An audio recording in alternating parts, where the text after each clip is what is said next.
Hoy día nos corresponde ver el procedimiento administrativo general y el procedimiento administrativo especial. Básicamente en el especial vamos a ver el procedimiento trilateral, ¿de acuerdo?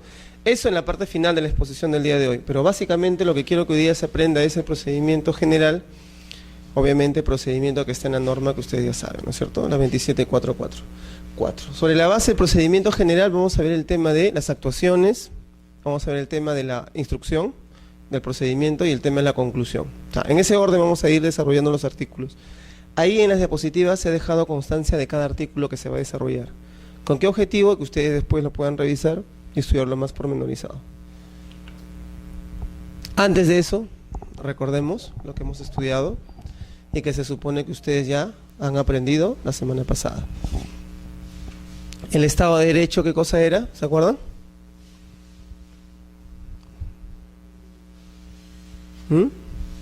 ¿Era el Estado de Derecho? ¿Era una situación jurídica? ¿Una relación jurídica? ¿Qué era?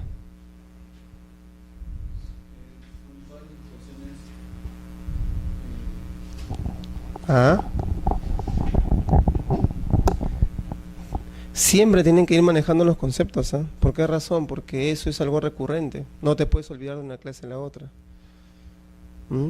Una situación de Estado de Derecho, ¿qué era? Era un condicionamiento, ¿no es cierto?, a normas de carácter constitucional, sistema jurídico, democrático, ¿no es cierto?, donde la función administrativa de una u otra manera estaba debidamente regulada y protegida. Ese es el Estado de Derecho. Desde un punto de vista administrativo, ¿no es cierto?, porque el Estado de Derecho puede ser visto de un tema constitucional, de un tema, ¿no es cierto?, de derechos fundamentales, pero desde el punto de vista de la función administrativa, el Estado de Derecho de una u otra manera implicaba eso, ¿no? Todo un sistema, todo un conjunto de principios que ordenaban de una u otra manera, ¿no es cierto?, la vida administrativa de manera orgánica, pero ajustada a normas constitucionales, ajustada ¿a qué? A principios. ¿Ok? Ya esta sí la tienen que saber, ¿ah? ¿Qué era el acto administrativo? Ya.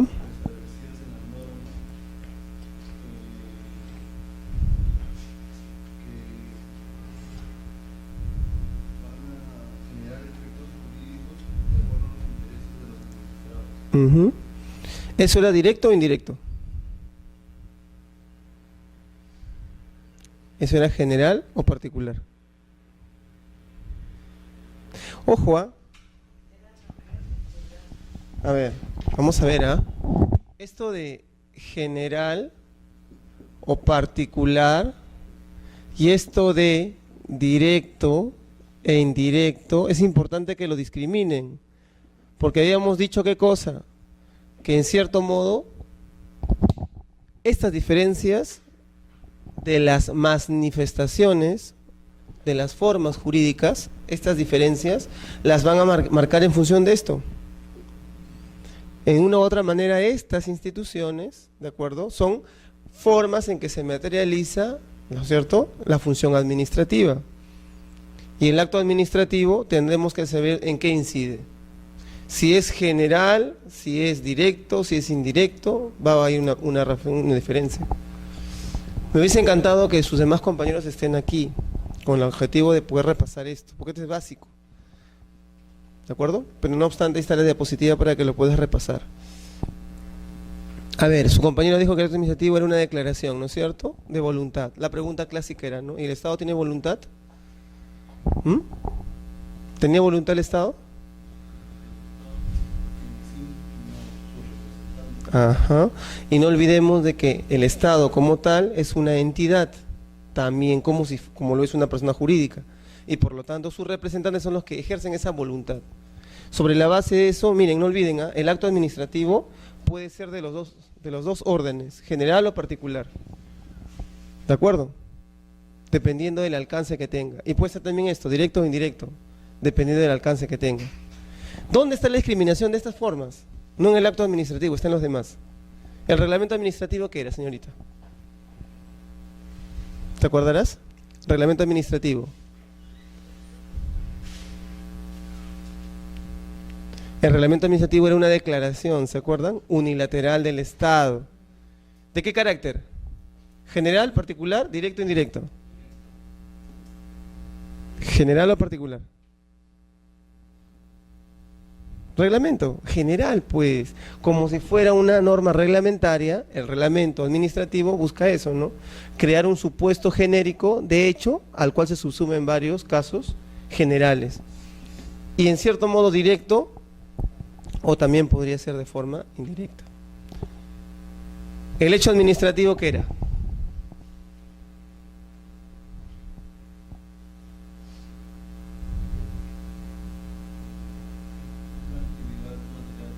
Sí, actividad material.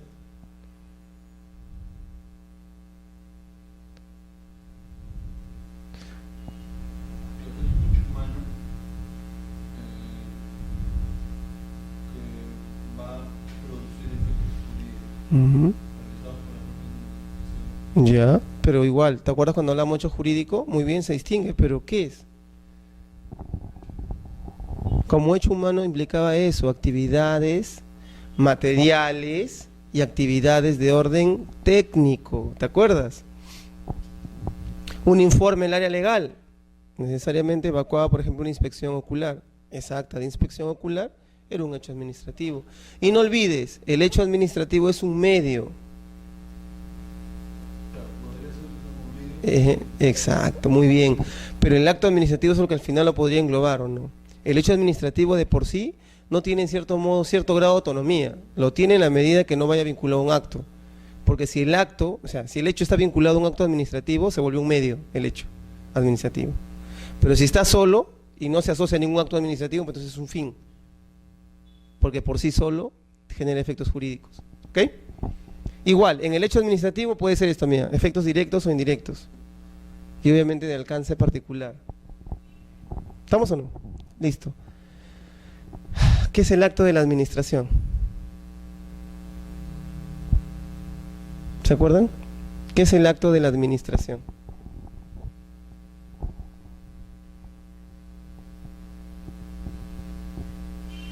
A propósito del concepto este de medio y fin, ¿qué era el acto de la administración? Este acto de la administración siempre iba asociado a un acto jurídico, acto administrativo, siempre. Acto de la administración siempre es un medio, a diferencia del hecho.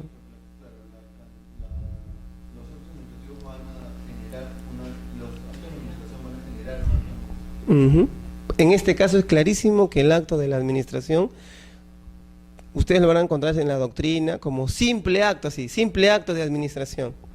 Pero básicamente, ¿qué cosa es? Son actos que de una u otra manera importan o reportan el tema de medios para facilitar un fin, que es el acto administrativo en sí. ¿Ok? Contrato de administración. ¿Este contrato administrativo qué cosa es? Ese es un contrato, pues.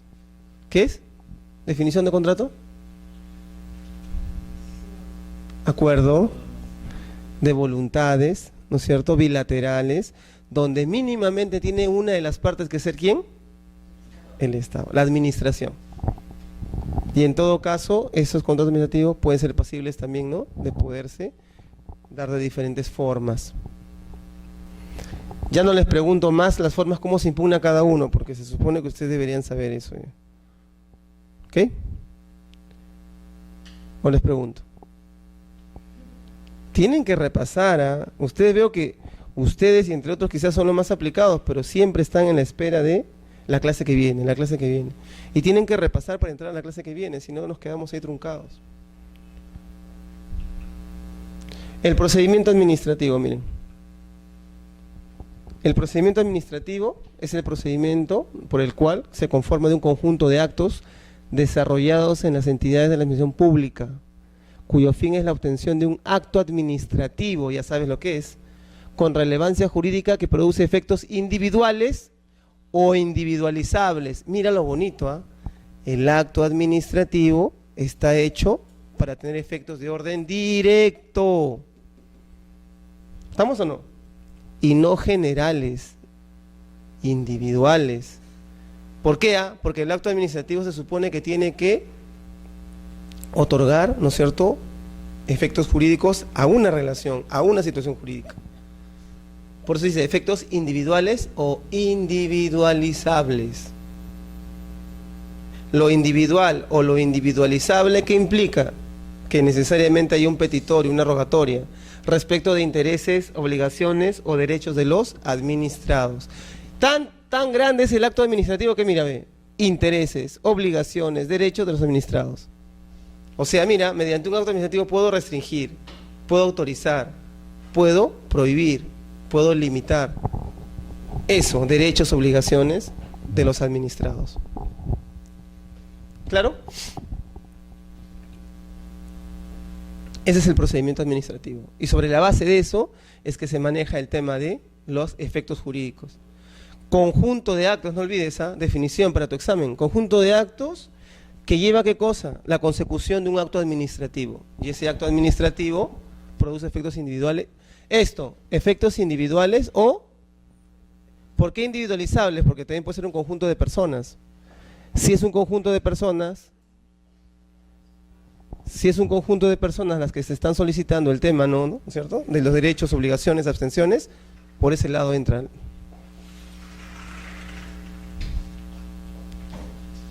Contenido de las solicitudes. Regla general en materia de derecho administrativo, ¿qué cosa es? Es que siempre tiene que haber solicitudes. Eso varía, ¿no es cierto? Porque en algunas instituciones lo llaman, ¿qué cosa? Formulario. En otros, ¿cómo lo llaman? Formato. En otras, simple solicitud. La clásica, vas a alguna OPD, ¿no es cierto? Y lo que tienes ahí son formularios. Vas a un tema, por ejemplo, de una institución, ¿no?, que tiene una organización necesariamente vinculada ¿a qué? A temas de carácter tributario, formatos, formularios. Vas a una municipalidad, básicamente lo que encuentras, ¿qué cosa es? Solicitudes. Y sobre la base de eso, lo trabajas. Aló, disculpa, estoy editando un curso, ¿ya? Me llevas la lucha.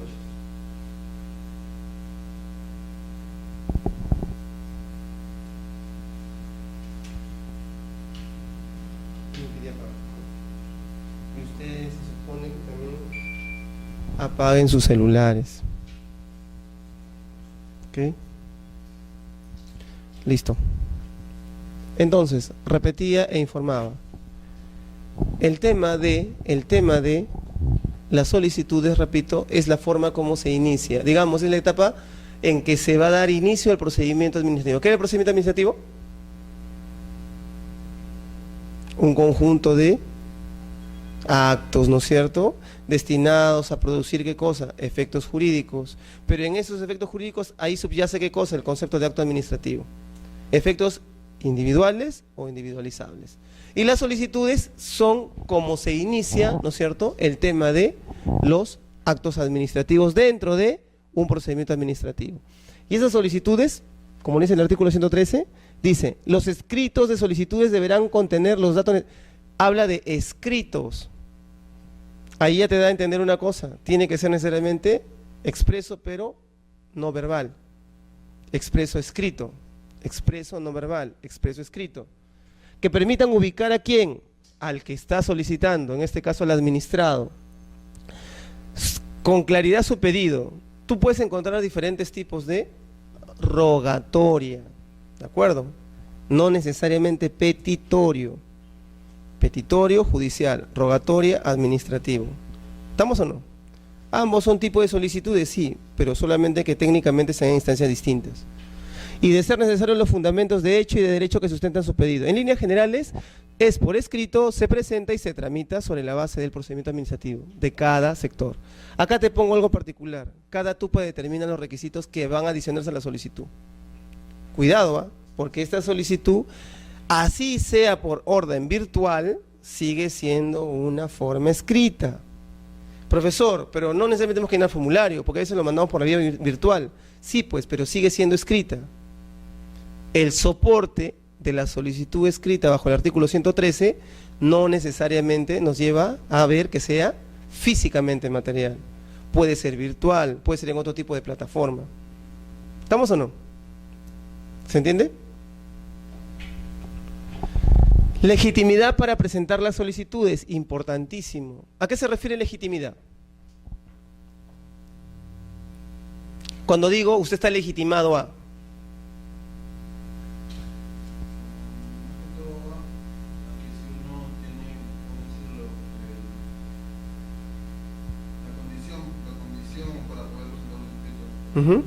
Condición. ¿Se acuerdan cuando ven el tema procesal? El interés para obrar, la legitimidad para obrar. Ahí se desprende la naturaleza procesal, porque el procedimiento administrativo sigue siendo un procedimiento que nace de lo procesal. El debido proceso también lo ves en el debido procedimiento. Y en cierto modo, cuando se habla de legitimidad, se habla de ¿qué? De tener la calidad, la titularidad del derecho que peticionas, del derecho que rogas. ¿Estamos o no? Esa legitimidad dice, los escritos de solicitud, repito nuevamente, escritos, no interesa si es material o virtual, escritos, pueden ser tramitados. ¿Qué quiere decir tramitados? Presentados, ¿no es cierto? Por el titular del pedido o mediante representación, pudiendo asimismo desistirse de la pretensión o del procedimiento. Todo lo que tú aplicarías en un proceso, ¿no es cierto?, lo aplicas en un procedimiento. Durante un proceso alguien puede desistirse, ¿sí o no? Del petitorio, ¿lo puedes hacer? Claro. Aquí en el procedimiento también te puedes desistir. Y hablan, mira, de dos situaciones. Un titular o su representante. A ver, pregunta, caballero. El representante, ¿cómo se puede manifestar acá? ¿Sí? ¿Solo con poder?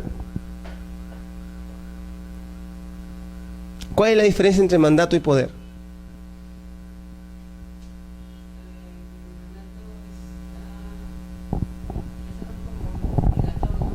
Ya, ¿y el poder?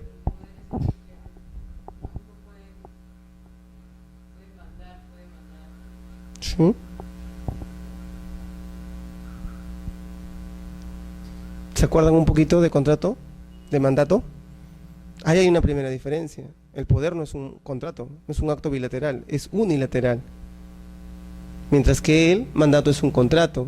Yo podría tener un contrato, ¿no es cierto?, de mandato para que alguien me represente y lleve a cabo mi pedido ante una instancia administrativa.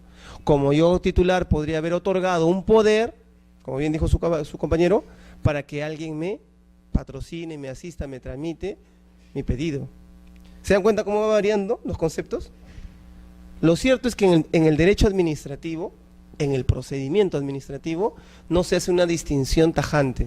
Solo se dice el titular o su representante. Y dentro de representante se advierte cualquier forma de representación, directa o indirecta. Directa, poder. Indirecta, el mandato. ¿Estamos o no? Representación directa, el poder. Representación indirecta, el mandato. Y además, mira, en casos de representación, esta deberá cumplir con la formalidad que señala la ley. ¿Qué quiere decir? Si la ley me dice que para tramitar, no sé, pues un determinado derecho ante una entidad pública requiero tener poder especial, pues ¿bajo qué formalidad se da? Código Civil. Eso, pues, escritura pública. ¿Se acuerdan? Actos de disposición o gravamen son por escritura pública. Mientras que el Poder General tranquilamente puede adoptar otro tipo de formalidad. Ahí recordamos un poco esto de la formalidad ad solemnitatem y la formalidad probationem, ¿no es cierto? Ad solemnitatem es aquella que de no cumplirse implica un requisito de invalidez, mientras que la ad solemnitatem genera la invalidez, la ad probationem solamente prueba la existencia del derecho. Poco para recordar, ¿no? Pero entienden esto, ¿no? La solicitud por escrito y la legitimidad del titular o su representante tiene que ser invocada y acreditada ante la instancia respectiva.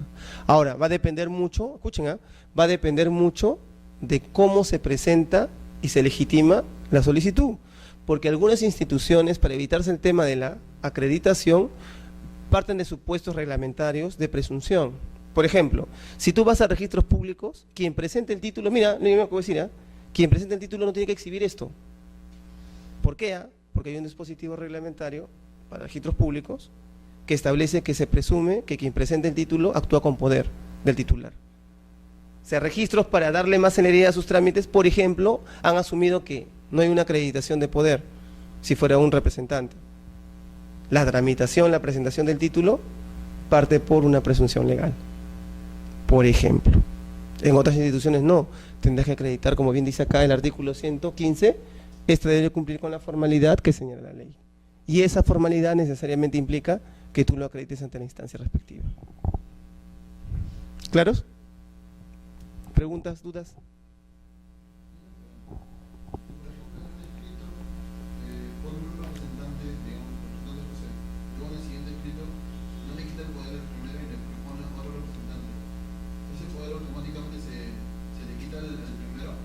A ver, explícate bien. Yo selecciono un representante Ya. y luego en un siguiente escrito consigno a otro representante. Ya, ¿ese poder automáticamente se pasa al siguiente o ambos? Ya, el tema de la continuidad de un poder, no, pues, si se supone que tú revocas otro poder, ¿no es cierto?, y das un poder a otro nuevo, ese nuevo empieza funciones con lo que tú le has otorgado. Pero mira lo que puede pasar, yo puedo darle un poder a otra persona, y son exactamente las mismas facultades de que ya tenía. Ahí hay una revocación, ¿no es cierto?, tácita. ¿Por qué? Porque el que vaya a ser él excluye al anterior. O sea, va a depender de los términos en que tú otorgues el poder. Y para efectos administrativos, obviamente, casi siempre las facultades que se piden son estas. ¿De acuerdo? Entonces, los términos en que tú otorgues el poder, así no digas que es una revocatoria, se podría entender si es que son facultades estrictamente individuales y son las que ya antes otorgaste a alguien. Yo representante de una empresa, ya no quiero ser representante de la empresa. La renuncia, Claro. claro. Si es un poder, escúchame, si es un poder, no un mandato, el poder de todos modos tiene que comunicarse en la renuncia. Es más, hasta inscribirse si fuera, por ejemplo, registros públicos. Pero claro, pues, si digamos que yo estoy llevando el trámite en una entidad pública y ya no quiero llevar el trámite, digamos, por X motivo. Depende, pues, tu poder cómo fue, otorgado de manera interna y solo ante la entidad, o fue un poder que inscribiste en registros públicos. Y así es interno, tú tranquilamente basta con que comuniques a quien te dio el poder de que ya renunciaste el poder. Ahora, se supone que tú no irías a la instancia a comunicar. Quien tendría que comunicar y sustituir al poder sería el interesado. Cosa muy distinta cuando hay un contrato de mandato. ¿Por qué? Cuando hay un contrato de mandato hay obligaciones que cumplir. Entonces, una de las principales obligaciones del mandatario es comunicar de lo avanzado, hasta donde haya hecho, al mandante. Ahí sí hay una obligación expresa de que esta comunicación al mandante y a cualquier tercero interesado. ¿Pero por qué? Porque es un contrato. Y genera reciprocidad de obligaciones.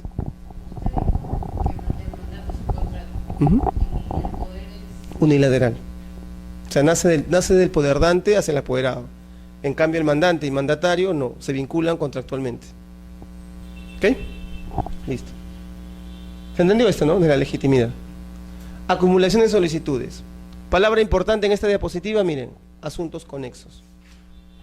¿Puedo yo juntar más de un expediente, más de una solicitud, más de una rogatoria? Sí, puedes, en la medida que haya esta conexidad. ¿Qué implica conexidad? Que ambos derechos, a ambos, se puedan vincular el uno respecto del otro y no sean excluyentes el uno respecto del otro. O sea, dos cosas se vinculan, pero a la vez de vincularse no se contraponen. ¿Estamos o no? La conexidad en una solicitud o en unas solicitudes parte por el análisis que hace la administración, no la que haces tú. Tú podrás probarle a la administración que de una u otra manera tus solicitudes son conexas, pero quien determina si las son o no es la administración. Pasible de que tú impugnes si no consideras que eso sea válidamente evaluado, ¿no? Pero la conexidad, repito, parte por una coherencia y complementación de derechos, de petitorios, de rogatorias. ¿Estamos o no? Si algo es no conexo, definitivamente lo va a rechazar liminalmente la administración. Sin perjuicio de ello, de existir incompatibilidad, o sea, lo no conexo es lo incompatible.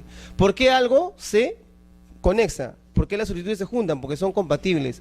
¿Qué quiere decir compatible? Que se complementan, que de una u otra manera pueden formar parte de sí mismas. Lo incompatible en las peticiones de administración pública, que de manera individual se presenten una con la otra. A ver, ¿quién me da un ejemplo de incompatibilidad de solicitudes? En el tema de derecho bancario, Ya. el registro de una marca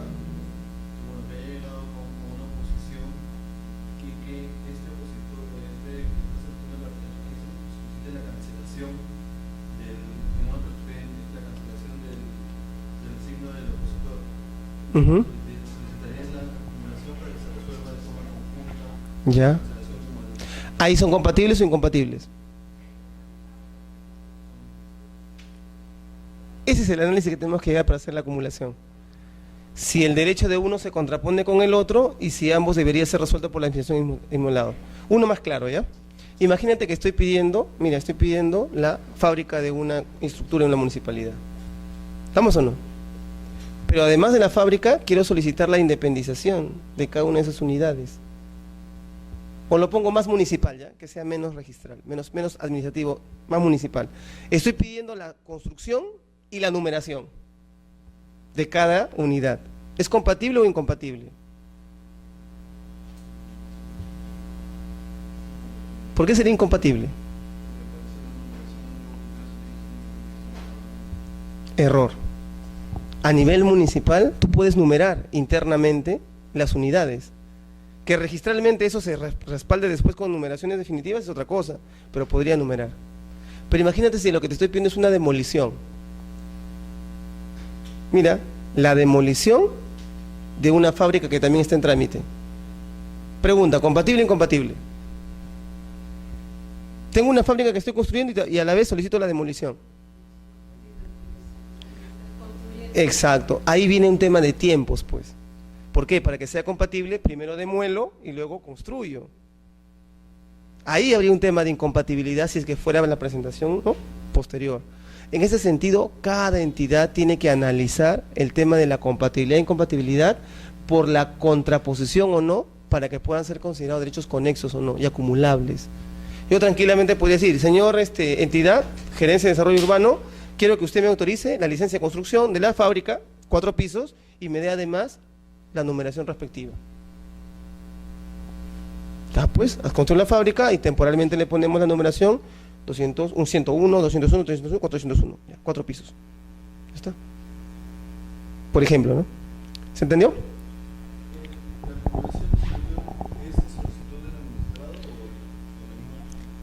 Repetimos, la municipalidad actúa de oficio, pero casi siempre la regla es que sea pedido de parte. ¿Por qué? Porque las solicitudes no las detecta la entidad administrativa de manera, ¿no es cierto?, de oficio, sino que lo incoa, lo pide el usuario, y él es el que sabe en qué nivel está cada trámite. Ahora, tengo que entender que no porque es la misma, por ejemplo, municipalidad, voy a hacer que todo se junte. Será sectorialmente, depende de cada órgano que determine, ¿no? Catastro ve sus temas, no tiene que dar numeraciones. Pero, por ejemplo, Catastro sí autoriza el tema, por ejemplo, de la licencia de construcción, porque se supone que tiene que haber pasado por un tema de zonificación, uso y todo lo demás, por ejemplo. Repito, el tema de conexidad se relaciona con compatibilidad, y esto tiene que ser de los derechos. ¿Qué implica incompatibilidad? Que los derechos se contrapongan, que el que yo pueda hacer algo con un derecho automáticamente excluye al otro derecho. Ya no son compatibles, ya no son conexos. Conexos es sinónimo de compatible. Artículo 119. ¿Y quiénes son los que recepcionan esas solicitudes? Es mucho que estamos en la etapa postulatoria, ¿no es cierto? Estamos iniciando nuestro procedimiento administrativo. ¿Qué es el procedimiento administrativo?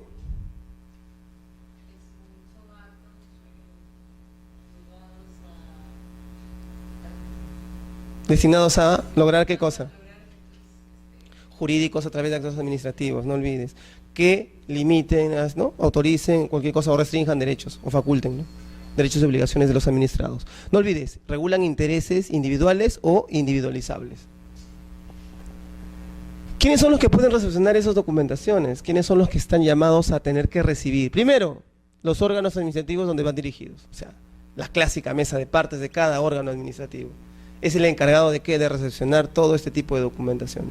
Segundo, los órganos desconcentrados, las autoridades políticas del Ministerio del Interior. Primero, los órganos desconcentrados, ¿por qué? Porque obviamente no solamente son las entidades administrativas las que tienen mesas de partes, también los órganos desconcentrados, ¿no es cierto? Y el Ministerio del Interior también tiene mesa de partes. Las oficinas de correo, ¿sabían esa? Que las oficinas de correo también están obligados a recepcionar documentos, obviamente con destinatarios identificados, ¿no? Lo mando, por ejemplo, al Senami, pero estoy pues en Ucayali, ¿qué hago? Y en Ucayali no hay Senami, pues entonces lo direcciono y el correo certificado es el que tiene que llevarlo y recepcionarlo. Es una buena salida. Ay, no, pero tal entidad en tal provincia no tiene, sucede, no hay una filial. Ok, está el correo certificado, pues. Que a partir de ahí nazca, pero que usa como mesa de partes al correo certificado. Importantísimo. Y obviamente ya en otro tema de diplomático consular, las respectivas sedes, ¿no? ¿No es cierto?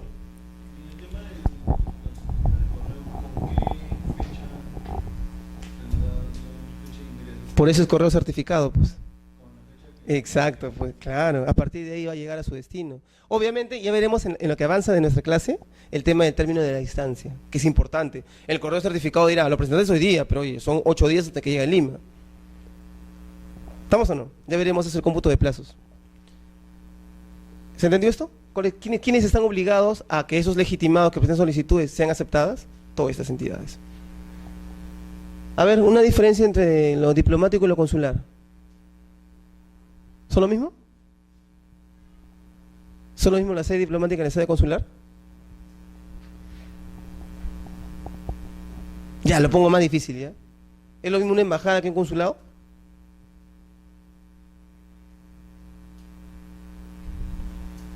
¿Cuál sería la diferencia? Importantísimo, ¿eh? Para saber a dónde yo voy a enviar mis documentos, pues. ¿Qué ve la embajada? ¿Qué ve el consulado?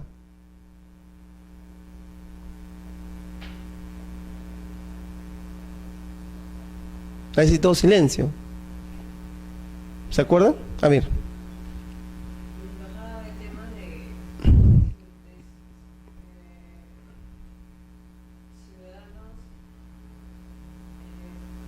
El consulado. Ciudadanos nacionales en otro país directamente. El consulado. De ciudadanos de extranjero en nuestro país. Lo contrario. Importantísimo, porque yo, ¿cómo sé que voy a, ¿no es cierto?, enviar a un cuerpo diplomático, un cuerpo consular, determinada documentación administrativa? No va a ser que la termino regando, ¿eh? Importante que sepan la diferencia. El consulado ve temas de orden jurídico, al punto que incluso el cónsul funge de notario, mientras que en la embajada ven temas de orden civiles y políticos. No te asilas en un consulado, salvo que en el país no haya embajada. Normalmente donde vas es asilarte en una embajada. ¿Estamos o no? Dentro del tema de lo administrativo jurídico salta el tema del consulado. En el tema, en la esfera de lo político, civil, obviamente derecho internacional privado, ¿no? Salta lo diplomático. Un cónsul no ve un tratado, un convenio. Un embajador probablemente sí, obviamente con facultades delegadas, ¿no? Porque quien está constitucionalmente obligado a firmar tratados y convenios es el presidente de la República. ¿Claro? ¿Estamos aprendiendo? Obligaciones de las unidades de recepción. Mira, aquí estaban las unidades de recepción, ¿quiénes son? Y estas son sus obligaciones, 117. Primero, recepción obligatoria y sin condicionamiento de lo que quiera solicitar el administrado. ¿Ah? Aquí siempre chocamos. ¿Por qué? Porque muchas entidades que hacen, te la deniegan. El tema de la revisión lo tienen que hacer, pero la revisión no tiene que ser de fondo, sino de forma. Cumplimiento en base a su TUPA, ¿qué requisitos falta anexar? Es más, y aún, escúchame, aún presentando con ese tipo de observaciones, lo más que puede es eso, esperar que tú subsanes la observación. Pero no de indicarte, ¿sabes qué? No entra. Regresa, júntalo y regresa. Eso no debe hacer. Ustedes no deben permitir eso. Se los tienen que recepcionar. Que el de la mesa de partes haga una observación a tu presentación, ok. Pero no podría haber un rechazo liminal desde la mesa de partes. Menos todavía. ¿Podrá haber requisitos de forma? Sí, pero aún ha encontrado algún defecto, lo tiene que aceptar y te da un plazo para subsanar. Lo que no puede hacer en derecho administrativo es rechazar de plano, liminal. La clásica, ¿no? No, mira, sácale copia todo y me lo presentas mañana. No deberían permitirse eso, pero a veces la gente desconoce, pues. Recepción obligatoria y sin condicionamiento de lo que quiera solicitar el administrado. Orientación al administrado respecto a la presentación de solicitudes y formularios, mínimo, pues, ¿no? Oiga, no se presenta, la clásica, son tan abusivos a veces los de mesa de parte. Es curioso, ¿no? Uno al final, la gran mayoría de población, ¿dónde termina consultando esta obligación? ¿A quién creen? ¿Al defensor del usuario? Al guachimán, al de seguridad. Ese es el que tiene que orientarlo, y no es su función. Él tiene que cuidar la seguridad, no tiene que dar orientación. Pero casi siempre, tú donde vas a encontrar que es el pobre guachimán, y digo pobre porque al final es una labor extra que no le pagan por eso. Vaya usted al segundo piso, quinto, ¿no? Está en la oficina. O haga usted su cola acá porque aquí le van a dar un formulario. Ya, quieren hacerlo así. Primero, capacita a ese personal, porque también lo de seguridad meten la pata, pues. Y la gente reniega. Y segundo, si le vas a dar esa función, bueno, págale lo que corresponda, pues, como una anfitriona. Que el guachimán funcione como anfitrión, pues. Porque por último está haciendo esa función. Pero Rey, mira, esa orientación al administrado no debe partir por ese personal. Se supone que tenía que ver eso que llaman anfitriones, orientadores o lo que tú quieras, ¿no? Mira, cosas bien básicas, pero que al final en la realidad ni se cumplen. Y no se hacen cumplir. Por eso es que muchas entidades lo que han hecho, ¿qué cosa es? Poner, entre comillas, en su parte, ¿no es cierto?, de orientación, defensor del consumidor, defensor del usuario, defensor del cliente, como un área ya especializada que se encargue de canalizar todos los reclamos a ese nivel. Que no es una mala opción, ¿ah? No te quedes con que el de la ventanilla no te aceptó. Pregunta. Y no necesariamente el libro de reclamaciones, pues, porque eso también puede ser que demore lo que demore. Señorita, aquí hay un defensor del usuario, hay un defensor del consumidor, un defensor del cliente, y te vas, y lo reconducen. Y muchas veces por ahí lo recanalizan tu pedido. Ten bastante presente eso. ¿Qué más en cuanto a la recepción y obligación del que va a recepcionar? Consignar en el escrito la hora, fecha y lugar donde lo recibe, número de fojas, esto es importante, ¿eh? Siempre folea lo que presentas. Y si tuvieras más cuidado de la foliación, especifica en qué folio tienes tal documento en original. ¿Saben la jugada, no? De la administración pública, ¿cuál es? Señorita, esa hoja se ha extraviado. No, pero yo le he presentado. Es original. ¿Y dónde consta? Probablemente he presentado copia simple. Entonces ubica, y si es posible en tus formatos, formularios, solicitudes, indica en qué folio va los originales. Porque una vez que los señores le ponen su bendito sello de recepción, automáticamente asumen la responsabilidad por cualquier pérdida. ¿Ok? E indicación de documentos anexos si los hubiera, ¿no es cierto? Incluso, ojo, documentos que puedes tú solicitar que la misma administración los brinde, porque puede ser que en trámites anteriores tú ya lo hayas presentado, o sepas dónde está. Entonces lo puedes solicitar como anexo para que lo remitan en copia autenticada, certificada, lo que algunos de ustedes llaman copia fedateada al expediente. ¿Ok? Régimen de fedatario. Artículo 127. Dice, en requisitos de autentificación de documentos y firmas, el administrado podrá acudir al régimen de fedatarios de manera gratuita, debiendo previamente el fedatario comprobar la autenticidad del documento, si es el caso. ¿Qué quiere decir eso?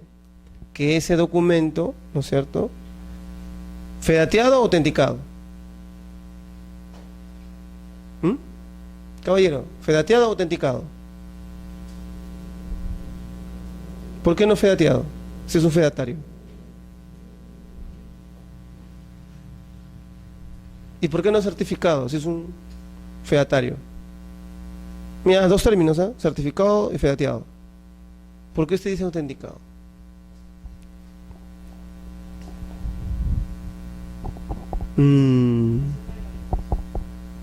No existe documento fedateado.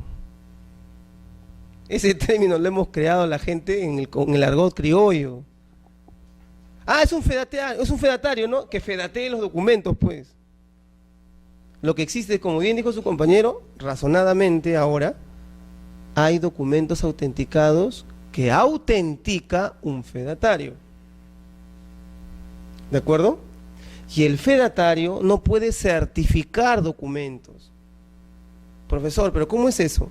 Porque el que certifica, ¿de acuerdo?, da fe como el fedatario, pero de orden externo, no interno.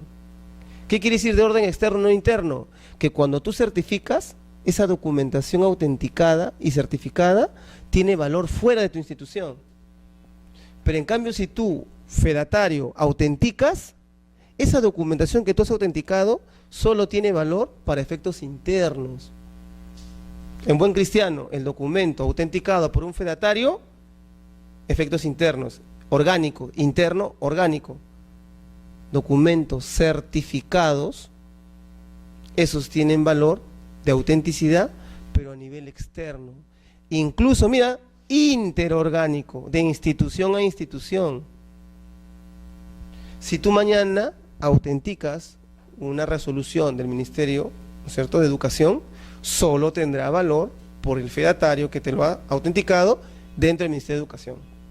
Pero si mañana esa misma resolución, no el fedatario, sino por ejemplo el secretario general de la institución te lo certifica, pues esa resolución ya puede salir incluso, mañana se va a la ANR, extinta, ¿no? Pero bueno, puede irse ahí, se puede ir a otro sector, salud, y tiene el mismo valor que el original. ¿Se entendió? No es lo mismo una copia certificada que una copia autenticada. Copia fedateada no existe. Así que no te rompas la cabeza. Exactamente. El fedatario es un trabajador del Estado de la institución sectorial. ¿Estamos o no? Igual como el certificador, solo que sus efectos son distintos.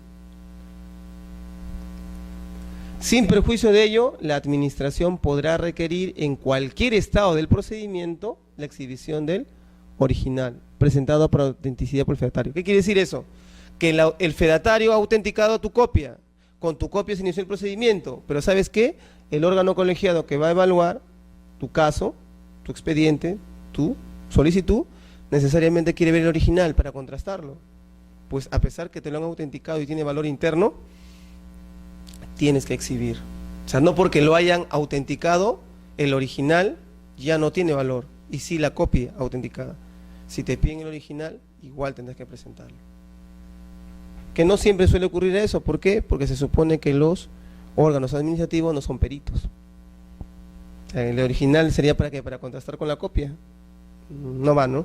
Pero si a pesar de todo, y te lo dice el artículo 127, te lo requieren, lo tienes que presentar. No te puedes eximir diciendo, no, pero a mí ya el original lo perdí, porque aquí está la copia autenticada, disculpa. Sigue siendo copia autenticada. Dice, copia fiel del original, pero no es el original. Solo es copia fiel. Con efectos similares sí, pero no es el original.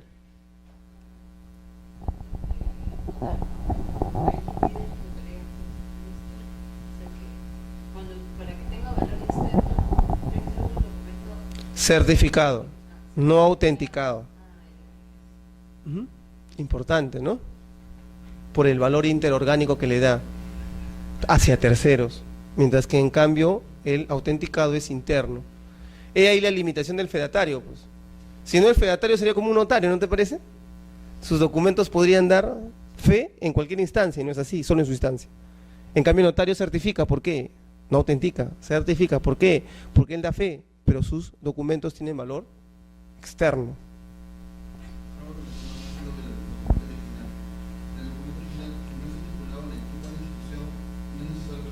Claro. Es más, incluso hasta en instancias judiciales se ha dado el caso en que tú presentes copias legalizadas notarialmente. Depende, pues, quién te lo pida. Si te lo pide el órgano que está resolviendo, sí. Pero si te lo pide el que te lo está recepcionando, como dijo su compañero, no tendría por qué calificarlo. Y ahí te vas con todo, pues, queja, denuncia, si lo quieres, ¿no? Al administrador. No te olvides, ¿cuál es la diferencia entre queja y denuncia? Aquí vamos a hacer así, ya les he dicho, ¿ah? Teórico, práctico, teórico, práctico. Queja y denuncia, ¿qué se diferencia?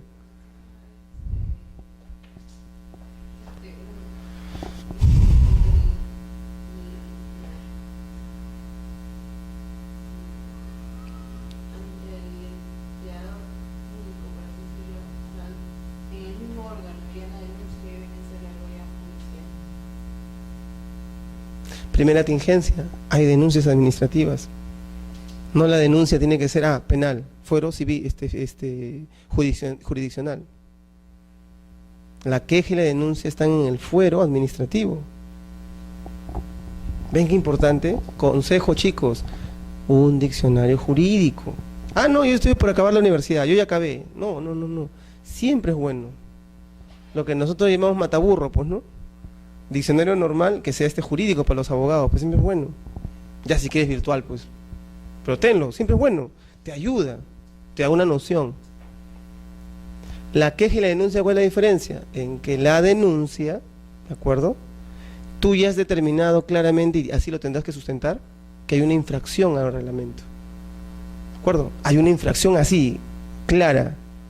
Mientras que en la queja hay un tema, por ejemplo, de demora en atención. Estoy poniendo ejemplos para que se entienda la diferencia, ¿no? Demora en atención, incumplimiento de algún requisito, ya, queja. ¿Por qué? Porque se supone que en el trámite ha habido algún, entre cosas, exceso u omisión. Pero en cambio en la denuncia ya hay una, mira, lo que voy a decir, en la denuncia ya hay una infracción a la normatividad reglamentaria. Así, vulneración directa, la denuncia. Por así decirlo, hay una inconducta funcional. ¿Ok? Si, por ejemplo, la señorita es funcionaria y se demora en tramitar mi expediente, ¿qué corresponde? ¿Una queja o una denuncia? ¿Por qué? Porque de una u otra manera no ha habido pues el tema de una tramitación bajo los principios de informalidad, celeridad, ¿no es cierto? Pero en cambio, si lo que la señorita ha hecho simplemente ha resuelto conforme a un artículo que está derogado, ese es un tema ya de una infracción. Denuncia. ¿Se entiende la diferencia o no? Esa es lo que tienen que saber ustedes. Ante la misma institución. En este caso, ambos van ante el órgano superior, porque la queja va a la conducta y la denuncia también va a la conducta, como trabajadores, como servidores, como funcionarios públicos. No, nada, tú denuncias. Tú tienes que demostrar eso, pues. Se supone que el órgano superior, de una u otra manera, tendría que determinar si es que corresponde o no, fundada o no la denuncia. Y ante ese fallo que no te acoge, podría ser un contencioso administrativo. Incluso. Ya, se entendió esto del régimen fedatario, ¿no? Plazos y términos, importantísimo. ¿Cuál es la diferencia entre plazo y término? ¿Alguien sabe o nada?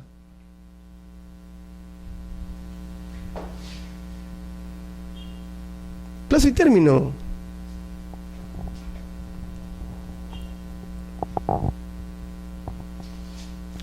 Pucha, que ustedes en procesal me lo destruyo, ¿eh?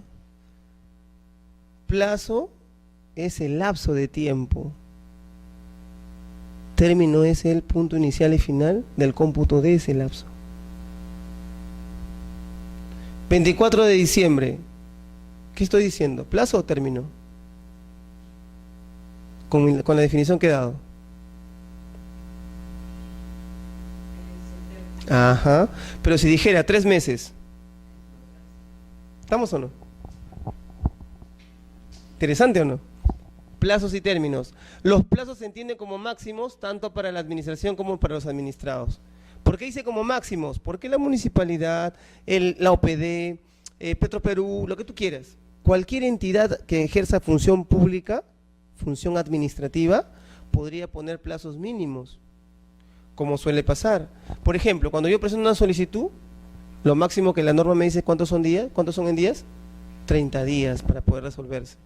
Pero cada tupa podría determinar, no, para este procedimiento 5 días, para este otro 8 días. ¿Entiendes? Por eso dice, ¿no? La 27444, ¿qué cosa dice? Artículo 131 y siguientes. Los plazos que se establecen en esta ley son máximos. Puedo reducir yo, dependiendo cómo mi funcionamiento, mi administración pública determina que puedo yo resolver en 48 horas. Cosa curiosa, ¿no? Muy rápidos. Hay entidades que lo hacen, ¿eh?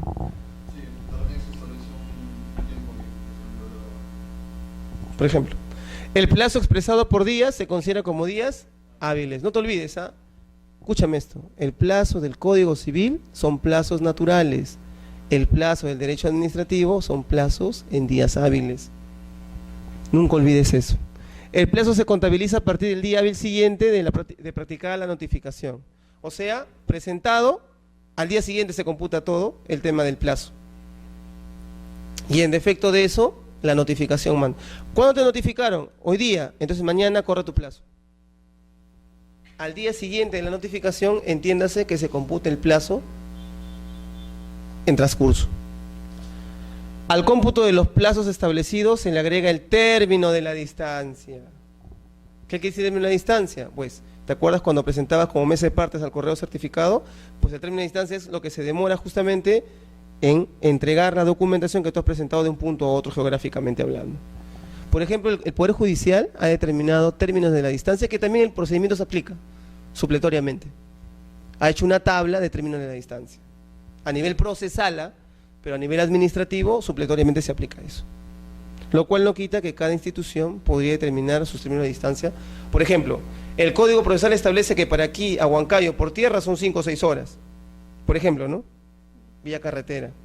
Pero de repente una municipalidad en Huancayo dice no, aquí computamos solamente 3 días. ¿Por qué? Porque tenemos un servicio de correo aéreo. ¿Te das cuenta? Regla general, el término de la distancia es establecido, como repito, de manera supletoria por el Código Procesal Civil. Pero reitero, el término de distancia es ese lapso con punto de inicio, con punto de fin, que establezco para sumarse al plazo ordinario.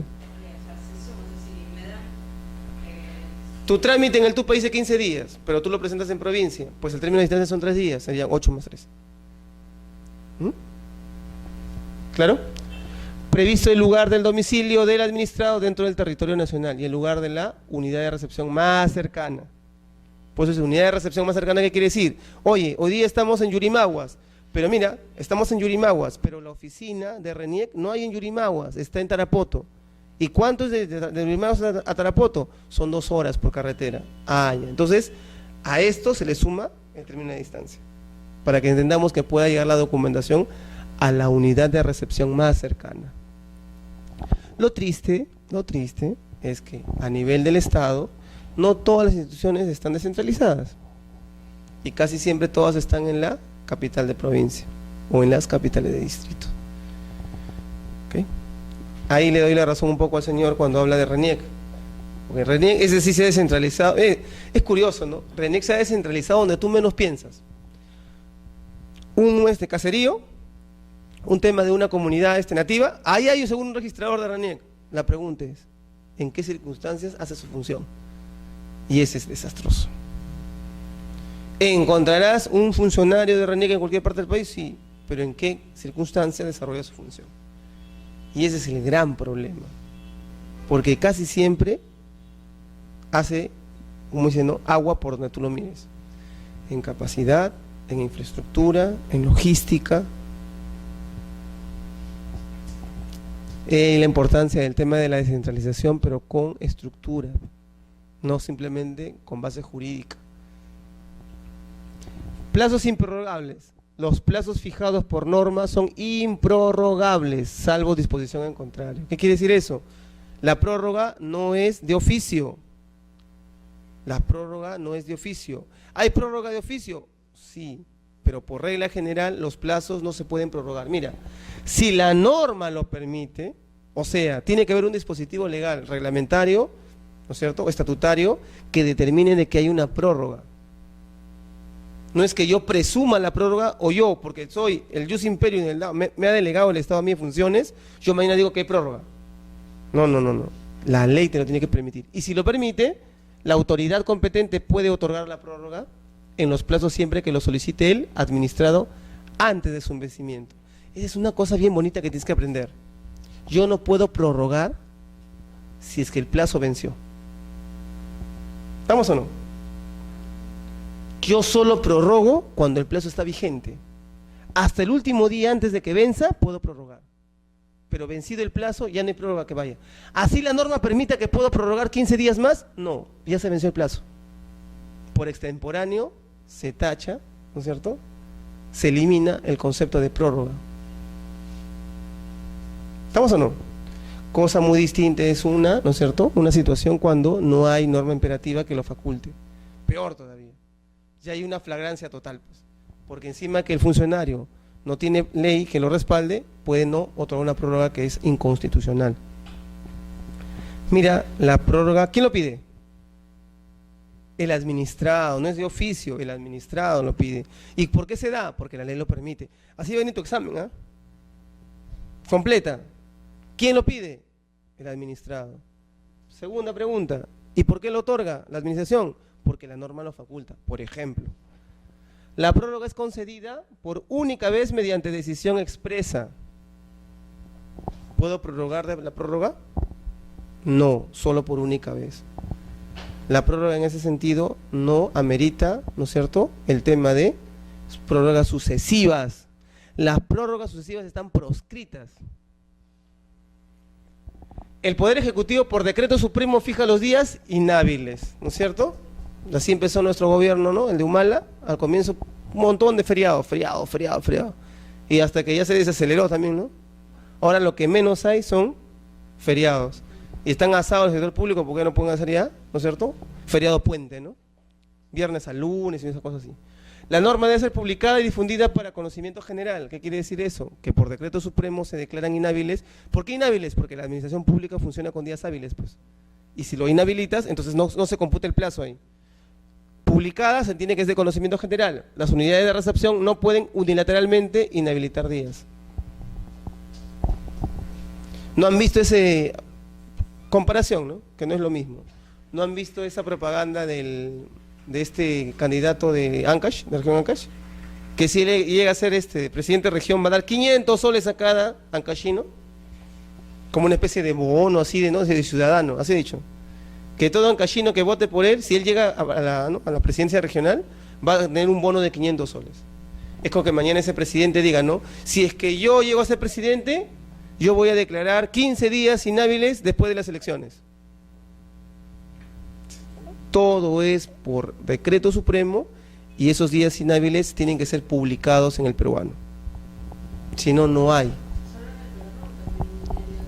Solo en el peruano, porque se entiende que el peruano es el de circulación oficial y el de circulación oficial, ahí está contenido.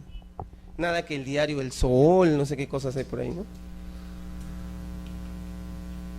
Las horas, así como computo días hábiles y los días, así como computo los días hábiles y los hábiles solamente son aquellos donde la autoridad por norma expresa puede prorrogar, también las horas juegan un papel importante. ¿Sí o no?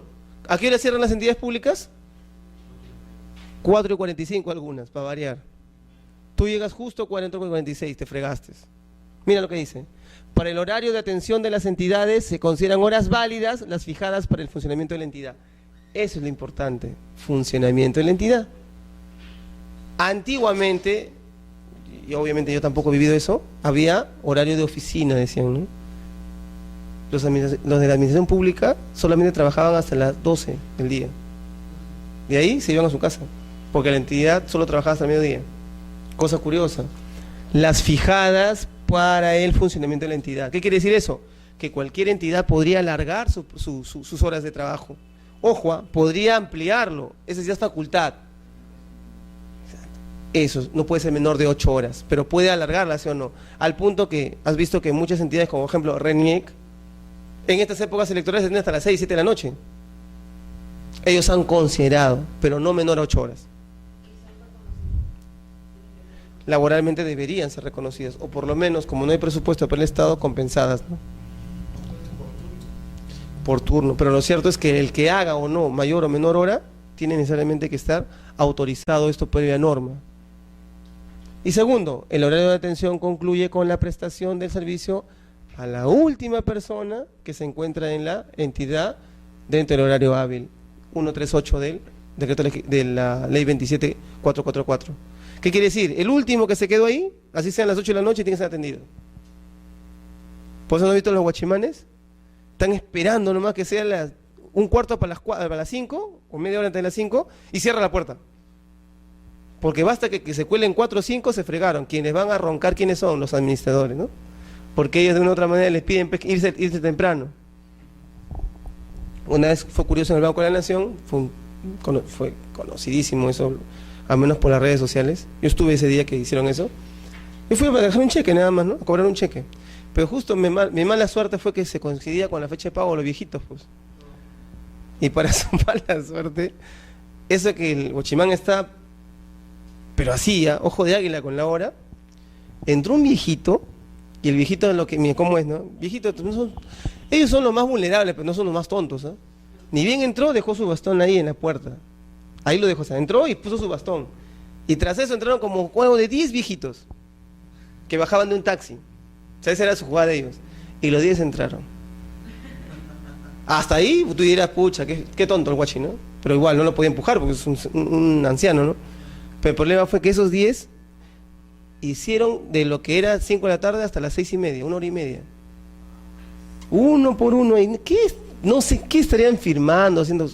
Solo veía que sacaban formularios, firmaban, se equivocaban, le tenían que dar otro formulario, llenarlo, y tuvieras la cara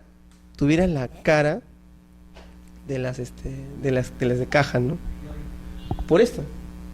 Porque ellas tenían que esperar que el último de ellos sea atendido. A su madre, para que veas. ¿Se podría tener en cuenta también, en este caso de la otra persona dentro de la institución, la cola que está afuera? No. Ese es curioso, ¿no? Porque dice, el horario de atención concluye con la prestación del servicio de la última persona que se encuentre en la entidad dentro del horario hábil. La pregunta es, y eso también lo vi en eso sí lo vi en un banco, sector privado, que también tiene esta política. O sea, esta norma no es que se inventó, que bueno el Estado. El sector privado lo tenía. Que el guachimán le decía, no, haga la cola. Mira, pero ojo, él le decía al guachimán, ¿no? Si es que cierran, usted ya no puede entrar, ¿ah? Pero la gente hacía su cola y cerraron, pues, lastimosamente. La hora les ganó, tuvo que cerrar. ¿Y esa gente que estaba en la cola? Si fuera una entidad pública, y estaría dentro de la entidad pública, en el sentido, digamos, en el retiro de la entidad pública, tranquilamente podía reclamar. Tendrían que estar fuera, en la vía pública, para que no puedan reclamar. Porque la norma dice esto, pues, se encuentren en la entidad. Debería ser así. Lo cual, obviamente, os repito, ¿no? A veces la gente no entiende y las personas también abusan, ¿no? ¿Por qué? Porque la administración lo que menos quiere es quedarse más allá de la hora. A mí me acuerdo, mis colegas, 5 para las 5 ya están haciendo cola para marcar y correr, los que podían, ¿no? Pero así, son cosas de trabajo. Medidas cautelares. No te olvides, estamos en etapa postulatoria. Hemos visto, recordando, en etapa postulatoria, lo que es el inicio del procedimiento administrativo, hemos visto el tema de petitorio, cómo se pide, ¿no es cierto? Rogatoria, las solicitudes, hemos visto el tema de titulares, representantes, hemos visto el tema, ¿no?, de la presentación, en qué momento se hace, hemos visto diferencia entre plazo y término de distancia, hemos visto el tema de días, horas, hábiles y todo lo que implica. ¿Ok? Recapitular. Medidas cautelares. ¿Dentro de un procedimiento administrativo se puede pedir medidas cautelares? Sí. Cosa curiosa, ¿no? Lo que menos la gente hace es eso. Y ojo, no olvides esto. No porque el tupo de tu institución no lo diga, no lo puedes solicitar. Porque la 27444 es una norma general. Y como tal se aplica. Mira lo que dice el artículo 146. Caballero, ¿podría leer? 146.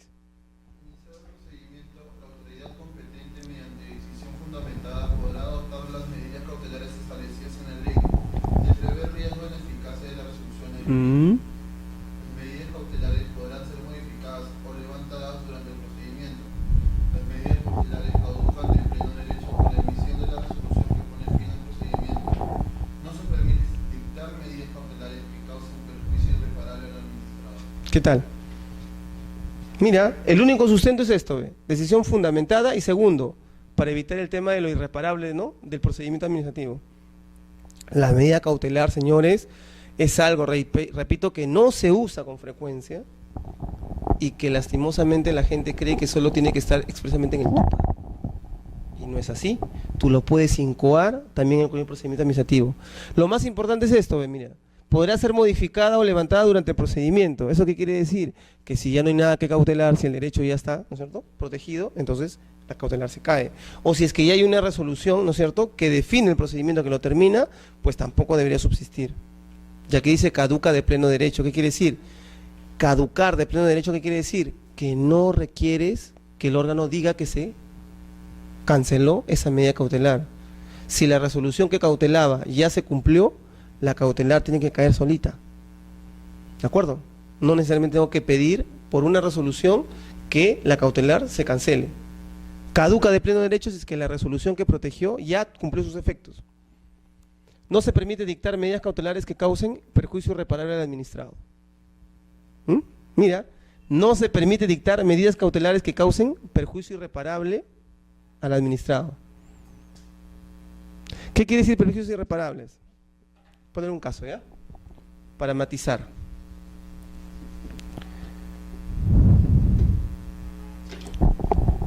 Tengo una resolución de multa de una municipalidad, ¿ya qué?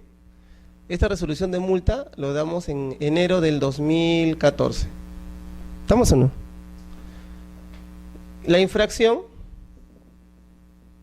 ¿qué cosa era? Era, ¿no es cierto?, una multa por invadir, supuestamente, vía pública.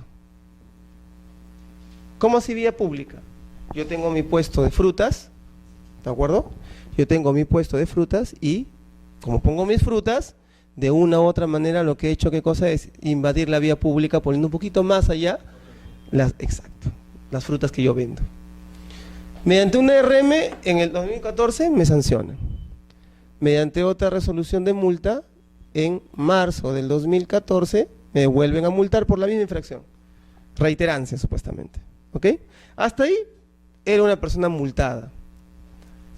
En junio, mira, en junio del 2014 entra el procedimiento de ejecución de esta multa. Y curiosamente cuando llegan, mira, cuando llegan aquí a mi establecimiento, en esta fecha, me cierran el local por estas multas. Que hay un cierre. ¿Estamos o no? Cierre. Eso por un lado son los hechos de situación de fáctica. Ahora viene lo de derecho. En esta situación de aquí, yo impugno esta resolución de marzo, no la de enero, la de marzo. Y la de marzo logro yo cancelarla, levantarla. ¿Por qué? No te olvides, hecho administrativo.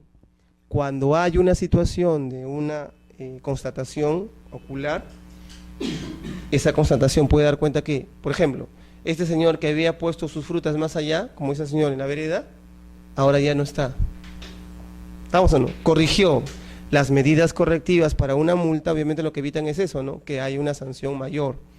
La multa murió. Aquí, mediante esta impugnación, se logró verificar que no.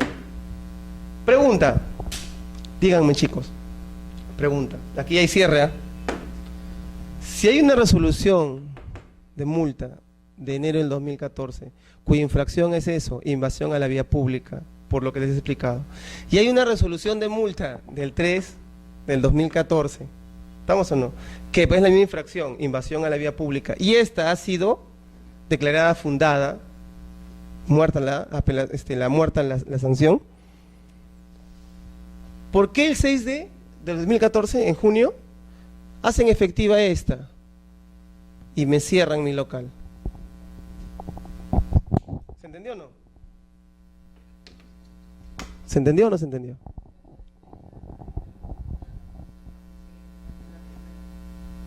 ¿Por qué? ¿Por qué debería caer esta? ¿Por qué esta no debió haber llegado hasta acá? ¿Por qué me tuvieron que haber cerrado a mí, cuya causal fue, oye, esta resolución se sancionó la multa y por lo tanto la hemos ejecutado y por eso te cerramos? ¿Por qué sería? ¿O no? ¿O está bien aplicado? Hay una resolución, se ha ejecutado, el ejecutor coactivo ha visto que no, que esta multa había que cobrarla y hemos cerrado por esa condición porque tú no has pagado. ¿Estamos o no? ¿Por qué se caería o no se caería? ¿Por qué?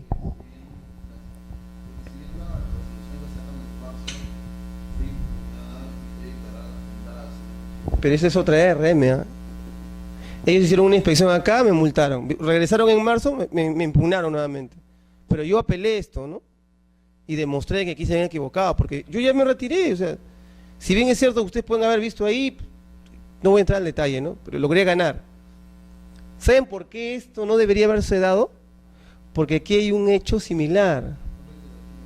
Exacto. La pregunta es, si yo en enero, mira, fui multado por esta infracción, y en marzo supuestamente me volviste a encontrar en la misma situación, y yo te demostré que ya no estaba, evidentemente, ¿por qué esta multa no se cayó tampoco?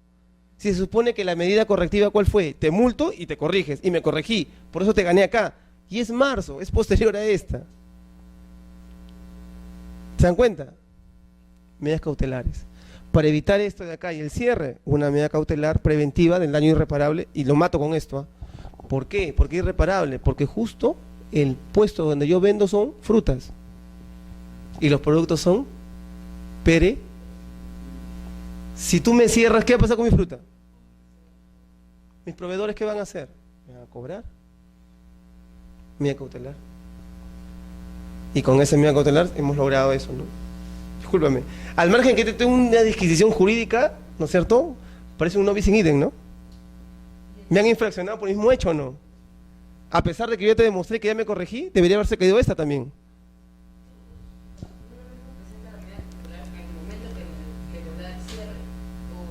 Depende de las circunstancias en que te encuentres. A lo que quiero que vaya concreto es que ustedes podrían plantearla, bien claro dice, iniciado el procedimiento, la autoridad competente, mediante decisión fundamentada, podrá adoptar.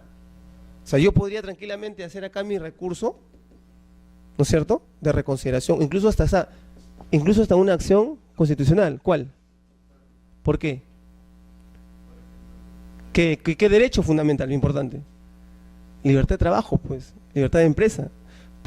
Y ahí a la administración le digo, un ratito, oye, cautelar, pues, porque cuando tú, ¿no es cierto?, ejecutes, ya será irreparable tu corrección, ya me reventaste toda la mercadería. ¿Se entendió? Las medidas cautelares sirven para eso, y repito, son poco usadas en la administración pública, porque la gente desconoce, piensa que de frente tenemos que irnos al Poder Judicial y ahí tenemos que pelear todo. Claro, en la acción de amparo también podría pedir una cautelar, pero mínimo se demoran 30 días.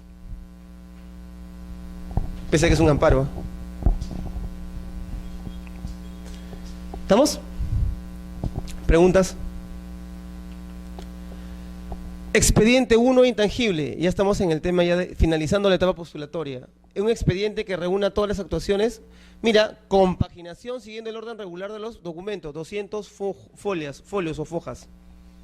Por eso es que a veces un expediente administrativo puede ser un tomo, 2 tomos, ¿no es cierto?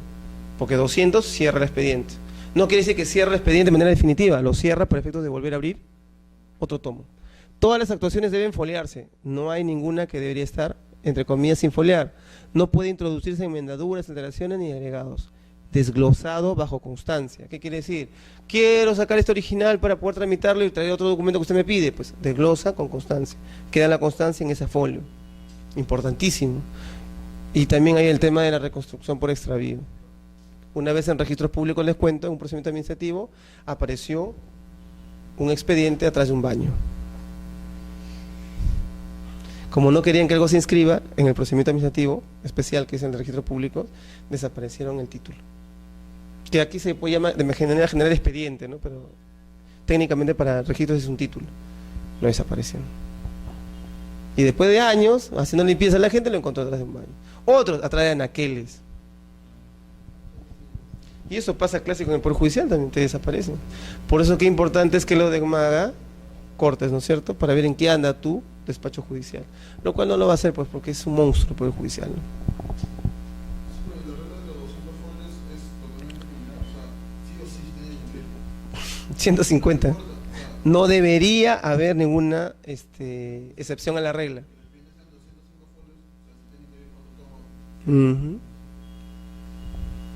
Lo que sucede es que a veces el que menos no aplica, pues la 2744. Mira, queja por defecto de tramitación. Ahí la diferencia. ¿Se acuerda que había usted la diferencia entre queja y denuncia? ¿Dónde lo tenía? ¿Cuál es la diferencia? Usted ya dije, queja. La queja. No sé, o exceso en la tramitación de algo. Qué importante, ¿eh? Mira, por eso aquí, mira, queja por defecto de tramitación.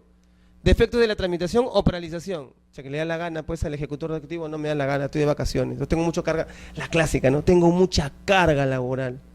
lo demoro cuanto me dé la gana. Infracción a los plazos, esa es la clásica, ¿no? Justamente por eso salen los tupas, pues. Los tupas lo que buscan, ¿qué cosa es? Evitar que de una u otra manera se infraccione de esta forma. ¿Qué más? Ante superior jerárquico, necesariamente. ¿Por qué? Porque él tiene que resolver administrativamente si hay o no hay responsabilidad. Ojo, las quejas pueden generar responsabilidad funcional. Amonestación escrita, amonestación, ¿no es cierto?, pública, incluso el tema de la suspensión y la destitución. No suspende la tramitación del procedimiento. ¿Por qué da? ¿Por qué no suspende la tramitación? No te olvides, la queja no va a hacer que te hagan más expeditivo tu procedimiento. La queja va a determinar si hay responsabilidad o no funcional. La queja no va a suspender tu tramitación o lo va a acelerar. Van por cuerdas separadas. Muchos se equivocan, pero ya hay abogados que son bien pillos, pues, ¿no? No, pero ¿por qué? No te preocupes. Aquí presentamos una queja, una denuncia, lo empapelamos. Claro, por cada queja. Ayer me mortificó, les cuento. Nos han traído un caso de narcotráfico, pues, de San Martín, un robo en cárcel. Y hemos estado viendo ese tema, y por un recurso de casación, porque en las dos instancias anteriores ha perdido, pues está robo en cárcel, ¿no? Tráfico ilícito de drogas, le han cobrado 3.000 soles en provincia, por un escrito de casación, 3.000 soles. Y el pobre campesino, porque es un cafetalero, el papá de ha pagado sus 3.000 soles. Y cuando si yo les mostrara el mamarracho que han hecho de ese escrito de casación, hasta que incluso creo que es para que le paguen, ¿no?, por a ver qué pasa con esa casación, en este caso al litigante, ¿no? Y es justamente por eso, pues, el abuso. Y esa persona le iba a cobrar, como era de provincia y me iba a venir en Lima, 5.000 más, por ventilarlo en la Corte Suprema. Por ver su casación que le ha hecho, que es un único solo escrito. Para que vean cómo es el abuso y cómo denigran la labor de nosotros, los abogados, ustedes los abogados. Entonces tengan bastante cuidado con eso.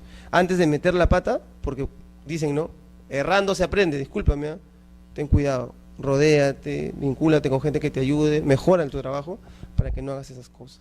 Y esto justamente, ¿ve? Este fue el rollo. Su casación, según él, pobre señor, le engañaron, iba a suspender el procedimiento. No se preocupe, ganamos la casación y su hijo sale.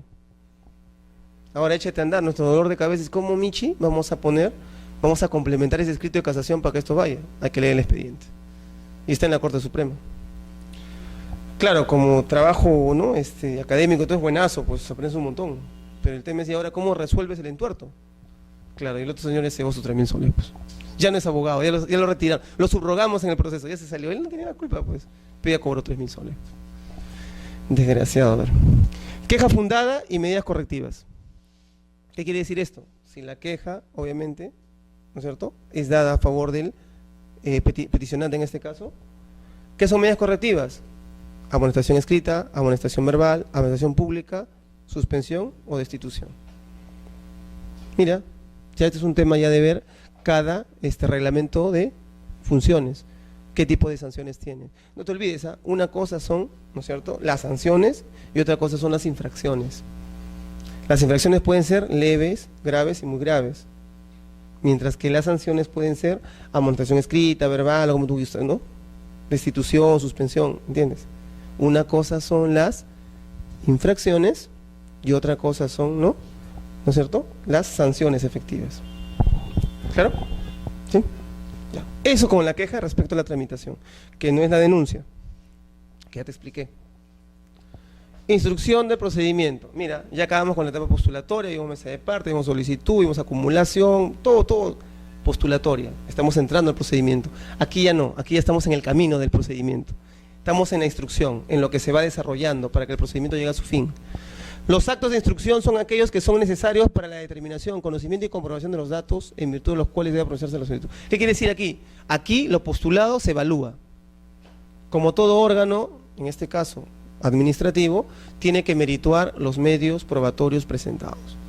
Porque esa solicitud que tú presentas, ese formato, ese formulario, va acompañado de anexos y documentos de hecho y derecho que fundamentan tu solicitud. Los actos de instrucción son realizados de oficio. Aquí llega el bendito principio de impulso de oficio. Si este curso fuera más largo, nos hubiésemos tomado, ¿no es cierto?, el tiempo para estudiar los principios del procedimiento administrativo. Pero obviamente son 4 sesiones nada más. Así que vuelvo a repetir, tienes que revisar de todos modos. Realizados de oficio, por en este caso el órgano que va a resolver, sin perjuicio de los administrados que pueden aportar pruebas. Para el conocimiento de su contenido y de la realización de los actos de instrucción, los administrados tienen libre e inmediato acceso al expediente. Mira, mira lo bonito. Nadie sabe esto, ¿eh? Solicitud verbal. No tienes que presentar ninguna solicitud por escrito para poder verificar el expediente que se esté tramitando en cualquier instancia. Basta con que tú te aboques y tú, en este caso el administrado, te autorice, te aboque al procedimiento, tú puedes tranquilamente verificar. Obviamente te sujetarás a los horarios en que la administración te diga que puedas leer el expediente administrativo. ¿Esto dónde lo aplicas básicamente? Por ejemplo, el tema de contratación del Estado. En OCE, este es clásico, ¿eh?, para ver el tema de contratación del Estado, para poder verificar el tema de contenido del expediente. ¿Cómo va? ¿Cómo fue? ¿Qué etapa tienes? Pero vuelvo a repetir, no tienes que pedir por escrito la lectura del expediente. Exacto. Repito, tendrás que verificar el tema de los horarios en que ellos atienden. Así como el Poder Judicial, lectura expediente de 8 a 9 de la mañana, desgraciados, ¿no? La gente está haciendo a las 6 de la mañana haciendo cola para esos expedientes. Pero bueno, ya, es un tema ya de política de cada institución. Actuación probatoria, porque ya estamos en el tema de desarrollo del procedimiento, no estamos en la etapa postulatoria. Los administrados pueden durante el procedimiento formular alegaciones, aportar documentos y pericias, los que serán analizados por la autoridad a resolver. Algo que la gente no hace normalmente el administrado, ¿qué cosa es? Aportar pericias. Claro, es un tema oneroso, ¿no? Un perito te va a cobrar. Pero siempre es bueno que si es que el tema que se está debatiendo en el tema del procedimiento administrativo es de puro derecho, ¿no es cierto?, sería bueno una pericia, para que obviamente quede bien sentada la base de tu posición. Y eso es lo que menos se hace, pues, pero se puede dar en la etapa de instrucción este tipo de pruebas. La carga de la prueba se rige por el principio del impulso de oficio. ¿Qué quiere decir? Que dentro de una situación se supone que no hay discriminación, ambas partes en igual de condiciones. Quien alega algo debe probarlo. La autoridad puede exigir a los administrados la comunicación de información en la presentación de documentación. Así como tú presentabas originales y con copias autenticadas, pues aquí la administración te puede pedir los originales y tú tendrás que presentarlo. No te puedes eximir de ello. ¿Ok? En caso de la administración no tenga por cierto los hechos, ¿qué cosa? Actuarán las pruebas también de oficio, ¿no? O sea, no necesariamente lo que tú aportas como pruebas para la actuación, ¿no es cierto?, de la administración, ellos tienen que aceptarlo. Estará dentro del expediente, estará ofrecidos, pero la actuación lo determina la administración. No necesariamente tú obligas. En caso se rechace la prueba aportada por los administrados, la administración deberá hacerlo motivadamente. ¿Qué quiere decir eso? Que toda resolución que limita, restringe derechos, tiene que ser motivada. Repito, toda resolución que limita o restringe derechos tiene que ser motivada. Más aún si se trata de actuaciones probatorias, peor todavía. Tiene que decirte por qué no las van a actuar. Tiene que decirte por qué son impertinentes tus pruebas. ¿Ok? Fin del procedimiento. Ya pasamos a la etapa postulatoria, ya pasamos a la etapa de instrucción, ahora viene el tema del fin del procedimiento.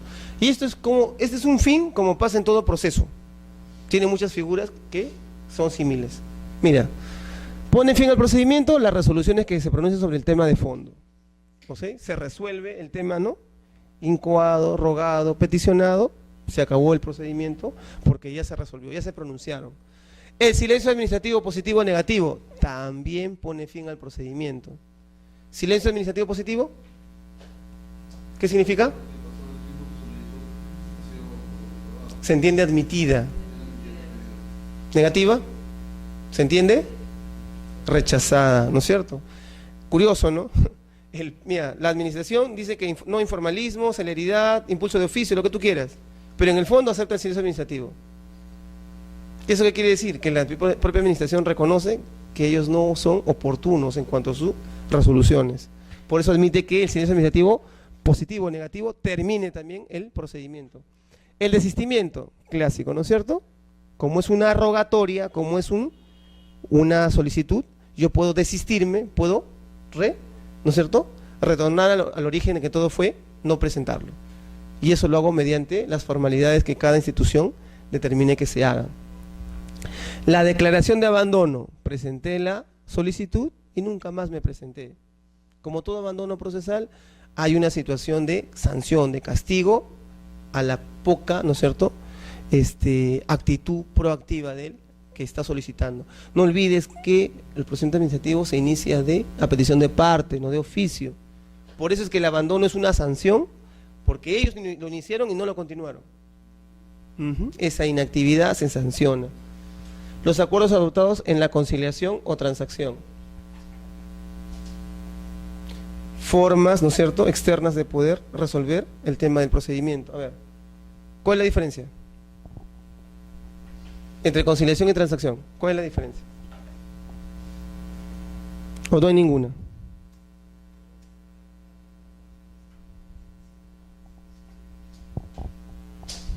La conciliación, o sea, de que como quedaron acordados, están de acuerdo las dos partes. ¿Y la transacción?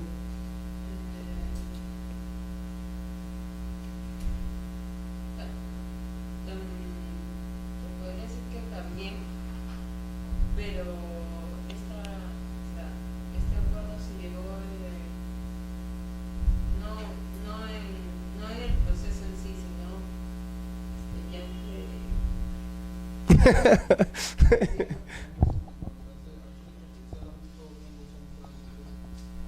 Ya, pero la diferencia.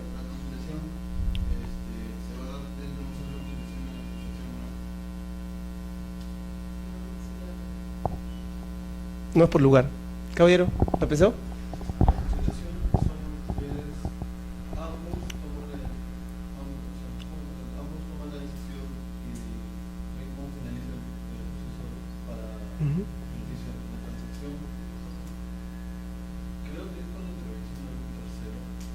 Sí. En la conciliación hay una fórmula conciliatoria que la brinda el conciliador. No se concilia de manera bilateral, autónoma. En la conciliación hay la intervención de un tercero que no es parte, sino que propone la fórmula conciliatoria. Este es un medio alternativo, mira, de solución de conflictos. La transacción no, señores. La transacción es eminentemente bilateral y eminentemente formal. ¿Estamos o no? Y la conciliación y la transacción es también eminentemente patrimonial. En la transacción tiene que haber derechos patrimoniales. La conciliación en cierto modo también, ¿no? Porque los derechos que no se pueden disponer no pueden ser materia de conciliación, pues. ¿Claro o no claro? La conciliación y la transacción extinguen la obligación, sí, solo que la conciliación parte de una propuesta fórmula conciliatoria que obviamente ¿quién la propone? El conciliador, que no es parte, pero sí coadyuva, ¿no? Formula. En cambio la transacción es eminentemente bilateral, al punto que incluso se puede hablar que es contractual, porque se celebra bajo una formalidad. No olvides, en la transacción lo mínimo que te piden es que sea por escrito. Y es más, en algunos tipos de transacción, escrito de fecha cierta. Y ahí entra el tema, ¿no?, de la escritura pública y todo lo demás. ¿Claro o no claro? Y luego dice, ¿no?, la prestación efectiva de lo solicitado en el caso de la petición graciable. La petición graciable es obviamente un mecanismo por el cual, así como hay el tema del indulto en materia penal, el administrado solicita que la administración le brinde algún tipo de beneficio sui generis para él. Esa también, logrado este objetivo, también extingue el procedimiento, también le da fin. ¿Estamos? Postulación, instrucción y fin del procedimiento administrativo. Y estas son las formas que el artículo 186 determina por las cuales se puede extinguir, con las cuales ya no tiene, ¿no es cierto?, mayor relevancia al continuar. De todas, obviamente, con las que nos interesa es esta, la primera, ¿no?, las resoluciones que se pronuncian sobre el tema de fondo. En la próxima clase veremos el tema de el procedimiento administrativo, pero desde un punto de vista ya netamente no procedimental, sino básicamente de la impugnabilidad del procedimiento administrativo. Y partiremos por estudiar, repasen el tema del acto administrativo. ¿Ok? Repasen el tema del acto administrativo, porque en base a eso es que vamos a volver a participar de la clase para ver el tema de cómo impugno el acto administrativo. Y voy a tomarles el pulso de cómo se impugna el el acto, cómo se impugna el hecho, cómo se impugna el reglamento, cómo se impugna el contrato, cómo se impugna el acto de la administración. Hay una diapositiva de eso, ¿eh? Tienen que saberlo, porque la próxima clase vamos a ver eso, y cómo se impugnan los recursos, ¿no? Reconsideración, apelación, reconsideración. ¿Cómo? Todavía no, porque necesito que tú repases lo anterior para yo enseñarte. Y lo tienes obviamente en la 27444, lo puedes repasar. ¿Ok? Lo que nos seguiría es esto, controversia en materia trilateral, pero creo que eso lo vamos a ver la próxima clase, porque lo veo ahí que están algunos ya bostezando, otros han ido al baño media hora, y aparte que son 7:53. Solamente les voy a adelantar esto, lo vamos a ver de todos modos en la próxima clase, yo no dejo nada pendiente, Dios mediante. Esta controversia en materia de procedimiento trilateral es una controversia que es sui generis. ¿Por qué? Porque lo normal es que la administración, ¿no es cierto?, esté frente al administrado en el tema de un acto administrativo solicitado, pedido, rogado. Pero en cambio en el procedimiento trilateral, la administración está por encima de las partes que ante él se presentan. Y hay una variedad, mira. Conflictos entre administrados, conflictos entre una entidad pública y un particular, conflictos entre entidades públicas, mira, y por sobre ello, sobre esos conflictos, está el ente estatal, la administración pública. Por eso es un procedimiento especial, pues. No olvides, el procedimiento trilateral rompe el esquema de que el administrado y la administración están imbuidos en un procedimiento. Aquí no, son entre particulares frente a la administración, son entre la entidad y un particular y la administración, o entre entidades públicas y la administración. Curioso, ¿no? Se permite, ¿eh?